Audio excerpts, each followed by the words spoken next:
Le projet Alasai est né de la rencontre en juillet 2010 d'une communauté Maasai de 1300 individus située dans le village d'Alasai dans le nord de la Tanzanie. Pour les villageois et leurs bêtes, la seule source d'eau est une mare boueuse, éloignée d'environ 5 km de marche de leur habitat. Une source d'eau dont le niveau est directement lié à celui des précipitations. Le projet Alasai s'est donc donné pour mission d'assurer l'approvisionnement en eau potable du village, grâce à la conception, au forage et à la réalisation d'un puits de plus de 80 mètres de profondeur. Ce défi est conjugué à la nécessité d'éduquer l'ensemble des villageois sur l'importance de l'eau, de l'hygiène et de l'entretien du point d'eau. Alors que l'ultime étape du projet est prévue pour février 2014, Cynthia, Stéphanie et Frédéric, les ingénieurs en charge du projet, reviennent sur les défis rencontrés dans le cadre de leur mission. Le fait d'être une femme blanche là-bas, ils nous écoutaient et notre crédibilité était quand même bonne vu qu'on était blanche, je pense. Mais si on avait été un homme blanc, on aurait été encore plus crédible aux yeux, surtout des hommes qui décident là-bas dans le village. Une autre difficulté qu'on a rencontrée, c'est le langage. Là-bas, la langue du pays, c'est le Swahili. Les Maasai parlent Maasai et quelques-uns parlent Swahili. Et la deuxième langue du pays, c'est l'anglais. Donc nous, souvent, on se parlait en français, on disait qu'est-ce qu'on avait à dire en anglais. Le traducteur traduisait en Swahili. Et souvent, pour les plus vieux Maasai, disons, ou les femmes Maasai parlent beaucoup plus Maasai, ils traduisaient de Swahili à Maasai. Donc une réunion pouvait s'éterniser un peu pour faire tous les niveaux de traduction, revenir. Et puis souvent, des fois, qu'est-ce qu'on trouvait drôle ou qu'on avait un peu de problème, c'est qu'ils se parlaient pendant peut-être 5 minutes, on avait posé une question, puis après la réponse venait, puis c'était juste non ou oui. On se disait, qu'est-ce que vous avez dit tout ce temps-là? Ah, mais ça veut dire ça. Fait que ça, on a trouvé ça, c'était un peu difficile. Des fois, on n'avait pas l'heure juste. Une autre difficulté qu'on a eue, c'est le manque de temps. C'est sûr que nous, on part pas là 2-3 mois. On part là les 2 missions qu'on a faites, c'était 3 à 4 semaines.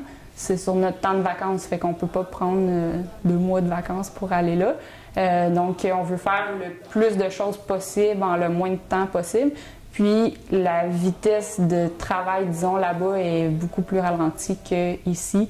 Donc, avoir des données, avoir des informations, faire des rencontres, planifier des rencontres, c'est plus difficile qu'ici, disons. En sachant la profondeur de l'eau et le risque que ça comprenait, le foreur nous a fait une estimation qui fait que les coûts qu'on avait estimés de 10 000 $ passaient à plus de 20 000 $. Ce qui fait qu'on a dû faire autre chose rendu là-bas.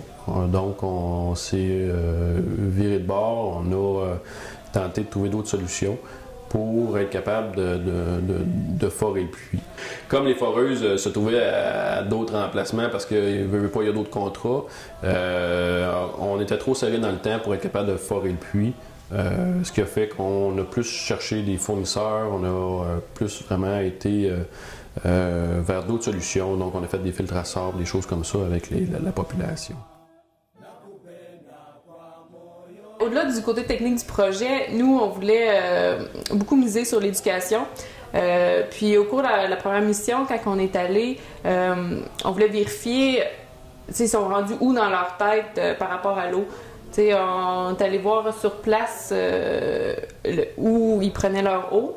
Puis là, on s'est rendu compte que la même eau, dans le fond, qu'ils prenaient pour boire, servait aussi au lavage, ça servait pour les bêtes. On est allé là, puis les ânes, il y avait les 2 pieds dans la mare d'eau.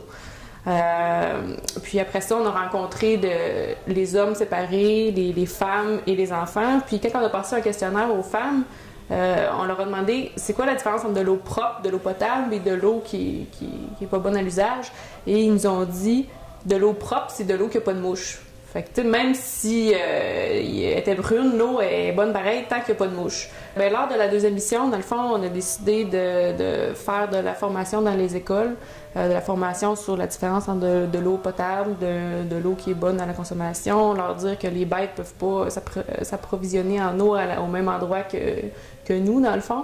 Puis on avait toujours des interprètes, puis même, je vous dirais que l'interprète qui était là, à la fin, elle a dit qu'elle avait appris beaucoup de choses. Puis l'interprète, c'est une professeure à l'école, donc c'est pour montrer un peu le niveau. Tu sais, si elle est éduquée, puis tu sais, elle savait pas tout ça, on se dit que les gens qui ont qu'une scolarité, ils connaissent rien, dans le fond. Puis aussi, lors, dans le fond, de ces formations-là, on a construit des filtres à sable, toujours avec les matériaux locaux. On leur a montré le fonctionnement, la différence entre avant et après, comment entretenir ces filtres-là.